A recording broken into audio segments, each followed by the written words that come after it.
আজকে আমি আব্দুল হান্নান মোল্লা না, আমি একজন ধর্ষিতার বাবা, আমি একজন খণ্ড বিখণ্ড লাশের বাবা। রাস্তায় বের হলে বলে রামেশের বাবা। আমি তো রামেশের বাবা হয়ে থাকতে চাইনি, একজন ধর্ষিতার বাবা হয়ে থাকতে চাইনি। আমি তো আব্দুল হান্নান মোল্লা হয়ে রামেশের গর্বিত পিতা হয়ে থাকতে চেয়েছি।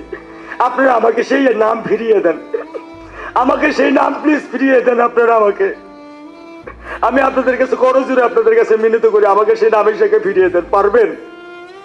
যদি না পারেন তাহলে আপনারা কি দিতে পারবেন? এমন একটা অন্তত সমাজ ব্যবস্থা দেন, যে ব্যবস্থা আর কোনোদিন রামেশের বাবা মাদের বুক খালি হবে না, আর কোনো বাবা মা সারা জীবনের জন্য কান্নার পথ খোলা থাকবে না। সারা জীবন তারা জীবনের শখ আহ্লাদ হয়ে জিন্দা লাশ হয়ে থাকবে। আমার স্ত্রী আজকে ট্রমার মধ্যে আছে, আজকে 13 দিন। সে কি বলে, কোথায় যায়, কিভাবে যায়, তাকে প্রতিনিয়ত আমাকে টেক কেয়ার করতে হয়। সে পাগলের মতো হয়ে গেছে।